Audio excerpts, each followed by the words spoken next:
تو وقت کی جب نماز پڑھنے لگتا ہے نا تو اسے پوری دنیا بے نمازی لگنے لگتی ہے. جو رمضان میں روزے رکھ لیتا ہے اسے پوری دنیا جو ہے وہ بے روزے دار لگتی ہے. جبکہ اسلام میں قطعاً گناہ ہے کہ آپ کسی بھی دوسرے انسان کو بے نمازی نہیں کہہ سکتے. آپ نے نہیں دیکھا ہے تو آپ کسی کو بے نمازی نہیں کہہ سکتے. آپ دیکھ لیجئے تاریخ بھری بھری ہے. جناب موسیٰ کے دور میں ایک آدمی مسجد کے باہر چبوترے پہ بیٹھا ہوا اللہ اللہ کر رہا, تسبیح کے دانوں پہ اللہ اکبر کا ورد کر رہا. فرشتے اسے کھانا کھلا رہے ہیں. تقدس دیکھیے گا, تقویٰ. ادھر سے جناب موسیٰ کا گزر ہوا. جناب موسیٰ کے قدموں کی آہٹ محسوس ہوئی. نابینا متقی اور پارسا نے ملائکہ سے پوچھا کہ کون ہے؟ کہا کہ نبی اللہ آ رہے ہیں جناب موسیٰ. کہا اچھا, کائنہ قریب بلاؤ. جناب موسیٰ اس متقی کے قریب آئے اور قریب آ کے کہنے لگے خیریت؟ کہا ہاں. کہ نبی اللہ کہاں جا رہے ہیں؟ کہا کوہ طور پہ اللہ سے بات کرنے جا رہا ہوں. کہا جب آج اللہ سے بات ہو تو اللہ سے پوچھئے گا کہ جنت میں میرا پڑوسی کون ہے. یہ رنگ الہی ہے. توجہ چاہ رہا ہوں. اماموں کے واقعات تو بعد میں سمجھ میں آئیں گے, پہلے ان لفظوں کو معنویت کو سمجھیے. اللہ سے جا رہے ہیں نا بات کرنے کے لیے, اللہ سے پوچھئے گا جنت میں میرا پڑوسی کون ہے. جناب موسیٰ پہنچے کوہ طور پہ, اللہ سے راز و نیاز کی باتیں کری. اسی درمیان گفتگو آ گئی کہ پروردگار, وہ مسجد کے باہر چبوترے پہ بیٹھا ہوا, فرشتے اسے کھانا کھلا رہے تھے. جب میں آ رہا تھا تو اس نے پوچھا ہے کہ اللہ سے پوچھ کے بتانا کہ جنت میں میرا پڑوسی کون ہے. آواز پروردگار آئی, موسیٰ جنت میں جانے کی اور پڑوسی کی وہ بات کرتا ہے جو جنت میں جاتا ہے. وہ تو جنت میں جائے گا ہی نہیں تو پڑوسی کا کیا معاملہ. جناب موسیٰ قصص الانبیاء میں یہ واقعہ لکھا ہوا ہے. 200-250 سال پرانی کتاب ہے. اب جو اس میں ہے وہ قدیمی اردو ہے لیکن اب آ گئی ہے. عباس بک ایجنسی لکھنؤ نے چھاپی ہے. قصص الانبیاء میں یہ واقعہ لکھا ہوا ہے کہ جناب موسیٰ کو تعجب ہوا کہ پروردگار, ملائکہ اسے کھانا کھلا رہے ہیں. پروردگار تو کہہ رہا ہے کہ وہ جنت میں نہیں جائے گا. پروردگار وہ جنت میں نہیں جائے گا تو کون نہ جائے گا.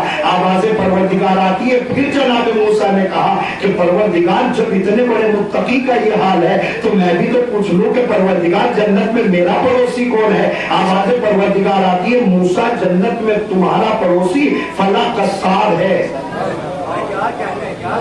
یہ رنگ الہی ہے جو اترنے کے لیے تیار نہیں ہے. فلاں قصائی ہے, فلاں قصاب ہے, گوشت کاٹنے والا ہے, وہ جناب موسیٰ کا جنت میں پڑوسی ہے. توجہ چاہ رہا ہوں. اب جناب موسیٰ کہنے لگے پروردگار وہ تو بڑا متقی ہے, پارسا ہے, پرہیزگار ہے, ملائکہ اسے کھانا کھلا رہے ہیں, پروردگار وہ جنت میں نہیں جائے گا. آواز پروردگار آتی ہے, موسیٰ اس نے اپنی عبدیت سے دھوکہ دیا ہے, میں اپنی رضاعیت سے دھوکہ نہیں دینا چاہتا.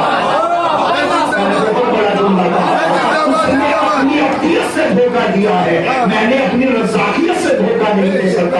میں اسے کھانا کھلا رہا ہوں چونکہ میں رازق حقیقی ہوں. میں ہر ایک آدمی کو رزق پہنچاتے رہوں گا کہ پروردگار جنت میں وہ کیوں نہیں جائے گا. آواز پروردگار آتی ہے, موسیٰ اصل میں وہ جس جگہ پہ عبادت کر رہا ہے نا وہ اصل میں یہاں کا رہنے والا نہیں ہے, وہ یمن کا رہنے والا ہے. اور یمن میں سارے کے سارے جتنے بھی لوگ پائے جاتے ہیں وہ سارے کے سارے بے دین ہیں, لامذہب ہے. ان بے دینوں میں اکیلا یہی دیندار تھا, ان بے نمازیوں میں اکیلا یہی نمازی تھا. ایک دن یہ سوچنے لگا ان بے نمازیوں کے درمیان رہ کے کہیں میں بے نمازی نہ بن جاؤں, ان بے دینوں کے چکر میں کہیں میرا دین نصرت نہ ہو جائے. موسیٰ یہ بھی کوئی بات ہوتی ہے جو صرف اپنے بارے میں سوچے وہ آدمی نہیں ہوتا, جو اپنے بارے میں بھی سوچے اور سب کے بارے میں سوچے وہ آدمی ہوتا. صلوات پڑھے محمد. رنگ الہی چڑھ گیا, اس قدر چڑھ گیا. اور انشاءاللہ اب جو آنے والے ایام ہیں میں ان کی بھی ایک راہ ہموار کر دوں کہ آنے والے جو ایام ہیں اب کل کے بعد سے انشاءاللہ شاید تھوڑا سا ماحول میں بدلوں گا, اور وہ ماحول اس طریقے سے بدلے گا کہ انشاءاللہ فضائل ہوں گے لیکن مسائل کی دنیا میں رہ کے فضائل ہوں گے. کل سے میں تھوڑا سا طریقہ بدلوں گا ہلکا سا، تاکہ کربلا کے اعتبار سے کچھ درس ہماری قوم کے نوجوانوں کو پہنچے. اور کل سے انشاءاللہ یہ میں انشاءاللہ ایک پیغام پہنچاؤں گا میری قوم کے نوجوانوں، جس کے اوپر رنگ الہی چڑھ جاتا ہے اس کے اوپر سے رنگ الہی اترتا نہیں. میں ایک ہلکی سی جھلک دکھاتا ہوں اور مجھے اجازت دیجیے. راہ کربلا میں سرکار حسین بن علی نے خطبہ دیا. امام حسین فرماتے ہیں الناس عبید الدنیا،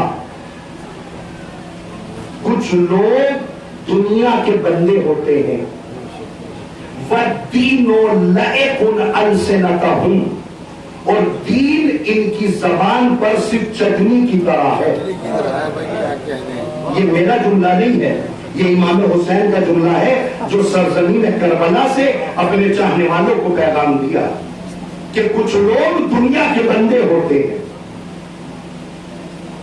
اور دین ان کی زبان پر صرف چٹنی کی طرح ہے.